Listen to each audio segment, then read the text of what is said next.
let me tell you, Grana was a pure Republican. She always felt that Republicans favored business more than anything else.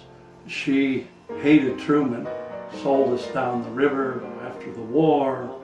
She hated Roosevelt, giving all the Lend-Lease money away. When Roosevelt was running against Herbert Hoover, oh, he had syphilis.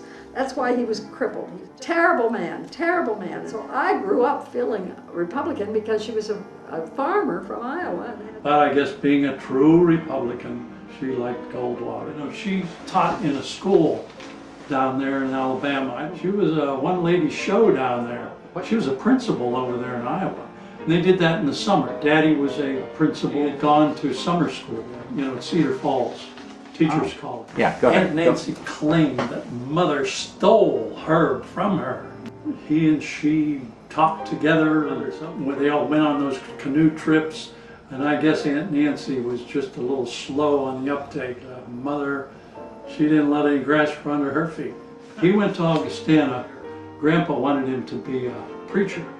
He thought about being a doctor, and then he went into teaching. But I think Grandpa paid his way. The girls didn't get anything. The boy was the one who was given the education.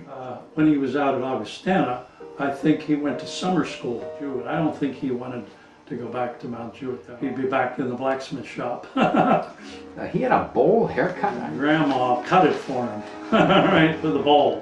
When she was really getting bad, she used to run around the fireplace thinking there was money chasing him. She was sent to Lawrenceville Asylum.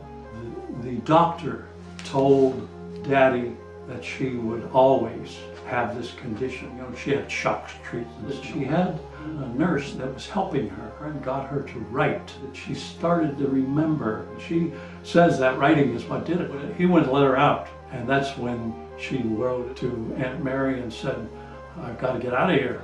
Will and Mary had to come and take Mother out of the asylum. Of course, then when she came back, you know, they were separated because the doctor said, every 5 years, she's going to go off. He, you know, did his thing.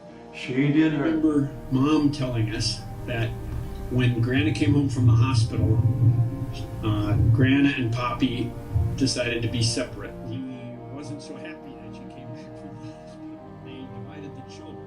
Poppy lived in the back of the house with at least Martin, maybe with more.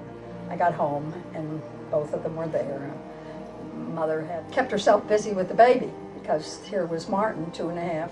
And it continued all the way through until they got their divorce, which was after Mary Jean was married. I came down in the morning and I was drinking orange juice and I spilled the orange juice on me. Mother, upstairs to the closet, get out the belt. I was bored, I'm sure got it too. Mary Jean and Mother fought.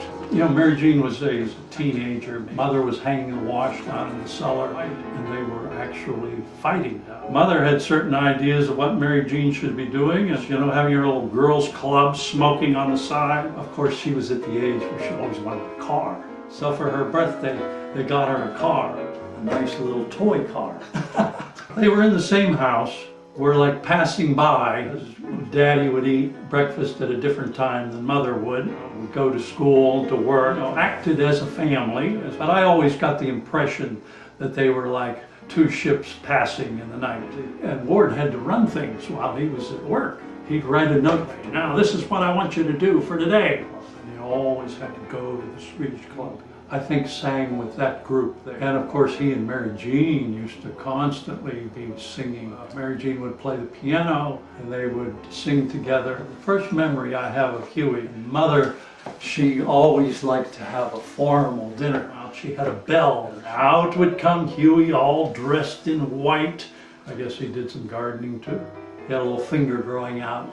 But he lived on the 3rd floor. At Denniston he had a heart attack and died. He was shoveling snow outside. Well, Daddy, of course, was the worker. His budget was so strict, she had very little. That eventually caused her to go out and work Guardian products, aluminum ware. It looks good enough that you can serve at the dining table. She sold families a dinner that she would prepare, And those families had to invite prospects. She'd take Mary Jean with her, make the dinner. The household got a free piece. Mary Jean had to do all the dishes. New bone corsets, so she did all kinds of selling, and she did some subbing too, because she was a teacher. The only one I remember was Cy and Rena. Daddy and Cy worked together. They'd stop once in a while, and I remember Rena, I think, were the people that brought them back together. Sat down with them and said, look, come on, you've got to stay together as a family. Oh, the Californians were right. Mother had a red Buick convertible. The only problem was it burned oil. The smoke just rolled out. And the reason that we went to California was because it was right after the war, 1946, and California didn't have any cars. And she could have this car here, take it out to California and sell it for a profit. And that would make her trip. Ward and I and herself. And Ward slept in the back and I was up front. One time I remember we stopped in Denver.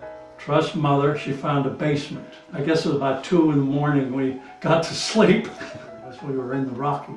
Mother went off into the side of the road to go to the bathroom, and wouldn't you know, a car came up while we were sitting there. The headlights shone, and there was Mother with her pants down. Oh, we got a big kick out of that. Acted like a farmer's daughter. You know, go to Mary Jean and see Ted. And she lived in a little community called the Theosophists. They all ran around in robes. I guess she lived there because it was cheap, you know, it was inexpensive. Ward stayed out there, but Mother and I flew back. They just had seats all along the side, and we slept on the floor. So it was like a cargo plane. Again, Mother had a good deal. Mother bought the Deerfield a little after the war. Yeah, it was originally a garage, and she made it into an apartment. And we used to watch the ships go by up there on the second floor. You would go to the closet, get our shoes out, and find mold all over the shoes. Charlie and Bertha Miller. That's why she bought in Deerfield, because Bertha bought a place in Pompano Beach.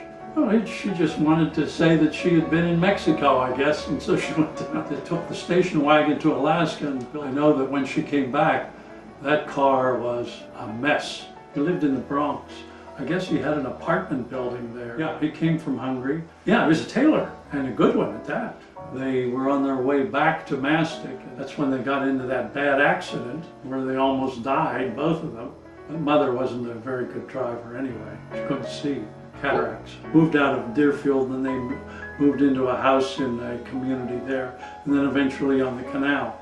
Mother would always do the dishes. She had a lot of trouble doing dishes because she couldn't see that well.